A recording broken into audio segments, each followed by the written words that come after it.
ओम नमः शिवाय। हर हर महादेव।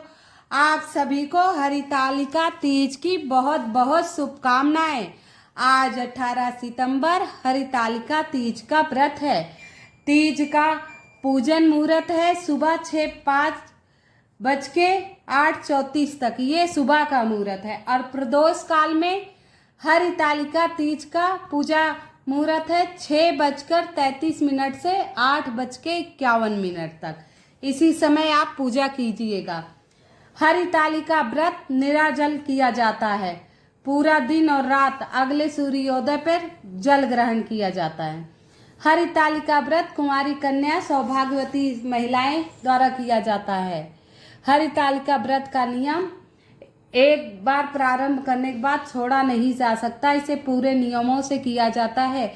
रात्रि जागरण होता है। महिलाएं इकट्ठा होकर नाच गाना भजन करती हैं। हरितालिका व्रत करने पर खंडित नहीं की जाती इसकी पूजा। आइए व्रत कथा सुनाते हैं आपको। हरितालिका व्रत कथा आरंभ करते हैं। इसकी कुछ विशेष कथाएं हैं जिसे सुनने मात्र से काफी आपको लाभ होगा। यह व्रत अच्छे पति की कामना एवं पति की लंबी आयु के लिए किया जाता है। शिव जी ने माता पार्वती को विस्तार से इस व्रत का महत्व समझाया। माता गौरा ने सती के बाद हिमालय के घर पार्वती के रूप में जन्म लिया। बचपन से ही पार्वती भगवान शिव को वर के रूप में चाहती थी, जिसके लिए पार्वती जी ने कठोर तप किया। उन्होंने कड़कती ठंड में पानी में खड़े रहकर, गर्मी में यज्ञ के सामने बैठकर यज्ञ किया। बारिश में जल में रहकर कठोर तपस्या की। 12 वर्षों तक निराहार पत्तों को खाकर पार्वती जी ने व्रत किया। उनकी इस निष्ठा से प्रभावित होकर भगवान विष्णु ने हिमालय से पार्वती जी के हाथ विवाह हेतु मांगा, जिससे हिमालय उनके पार्वती के पिता हिमालय अत्यंत प्रसन्न हुए और वो बहुत हाँ भर दिए कि मैं आपका भी अपनी पुत्री का विवाह आपसे ही करूंगा। भगवान विष्णु से तय कर दिया। इस बात को सुनकर माता पार्वती अत्यंत दुखी हुई और अपनी व्यथा अपनी सखियों से कहा, अपनी सहेलियों से कहा।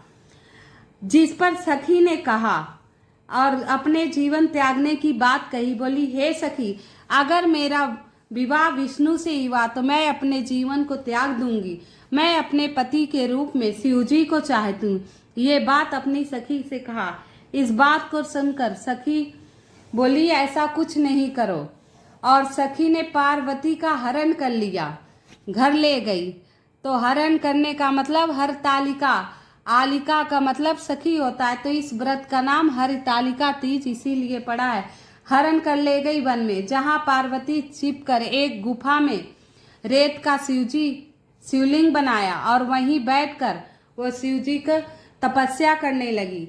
और जिस दिन शिव जी प्रसन्न हुए वो तीज के भादो मास के शुक्ल पक्ष की तृतीया थी। तृतीया के दिन भगवान शिव जी ने पार्वती को दर्शन दिया और उनकी तपस्या से प्रसन्न होकर उन्हें आशीर्वाद दिया, मैं ही तुम्हें पति रूप में मिलूंगा। और वो तीज के दूसरे दिन चतुर्थी के दिन पारण की। तब से ये हरितालिका तीज का व्रत किया जाता है। हिमालय ने बहुत खोजा पर पार्वती जी मिली नहीं। बहुत वक्त बाद जब पार्वती मिली तब हिमालय ने इस दुख और तपस्या का कारण पूछा। तब पार्वती जी ने अपने हृदय की बात अपने पिताजी से कही। इसके बाद पुत्री हट के कारण पिता हिमालय ने पार्वती का विवाह शिव जी से तय कर दिया। इस प्रकार हरितालिका व्रत पूजन भादो मास की शुक्ल पक्ष की तृतीया में किया जाता है। ये व्रत करने से सुहागिन स्त्रियों का सौभाग्य बढ़ता है, पति की लंबी आयु होती है। कुमारी कन्याएं करती हैं तो मन चाहा वर मिलता है। और इसकी पूजा की तिथि मैंने आपको बता दी। और पिछली वीडियो में हरतालिका से जुड़ी बहुत विशेष मैंने आपको उपाय बताया है। हरतालिका के दिन सुहागिन स्त्रियां व्रत करती हैं, 16 श्रृंगार करती हैं। 16 श्रृंगार स्वयं करती भी हैं, नए वस्त्र धारण करती हैं। इस दिन हरे, लाल, पीले वस्त्र धारण कीजिए, लेकिन सफ़ेद, काले और नीले वस्त्र आप मत धारण कीजिए। बाकी बहुत रंग है, उस रंग के वस्त्र धारण कीजिए और 16 श्रृंगार कीजिए। इस दिन 3 बार स्नान करने का विधि है। 3 बार स्नान किया जाता है। एक बार सुबह उठ के बिना बोले स्नान कर आइए, उसके बाद दोपहर में, फिर शाम को प्रदोष काल में पूजा करते समय। इस दिन आपको 3 प्रकार के फल लेने हैं, 3 रंगों के फूल लेने हैं। फूल बहुत सारे ले लीजिए, जिससे माता पार्वती का विधिवत फूलों से और 16 श्रृंगार कीजिए और भगवान शंकर का भी श्रृंगार कीजिए। इस दिन सफ़ेद फूल, कनेल के फूल, गुलाब, गुड़हल, ये फूल अवश्य चढ़ाइएगा। लेकिन ध्यान रहे आपको, भगवान शंकर के शिवलिंग पर केतकी का फूल कभी भी नहीं चढ़ता। कहते हैं जो भूल से भी केतकी का फूल शिवलिंग पर चढ़ा देते हैं, उन्हें 100 गौ हत्याओं के बराबर पाप मिलता है। इसीलिए आप भूल से भी केतकी का फूल शिवलिंग पर नहीं चढ़ाएंगे। इस बात का आप विशेष ध्यान रखिएगा। और इस दिन आपको माता पार्वती भोले जी के साथ साथ पहले गणेश जी की जाप करना है, गणेश जी का पूजन अवश्य करना है। प्रदोष काल में इसका पूजन करना चाहिए। इसमें 8-10 स्त्रियां इकट्ठी हो जाएं और सब श्रृंगार लेके जाएं।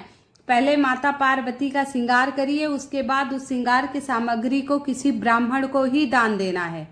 ब्राह्मण को ही दान दिया जाता है इसमें। और स्वयं 16 श्रृंगार करके जाना है। और पुजारी जी से मंदिर में श्रृंगार के सामान प्रसाद रूप में आप मांग लीजिए। नहीं मांगे तो 2 दूसरी बहनों को मिला, उससे आप ले सकती हैं। और इस दिन भगवान शिव के शिवलिंग पर 1 लोटा जल और उसमें कुछ बूंदे गंगा जल की मिलाकर जरूर अर्पण कीजिएगा और फूल और बेलपत्र से उनकी सजावट कीजिएगा।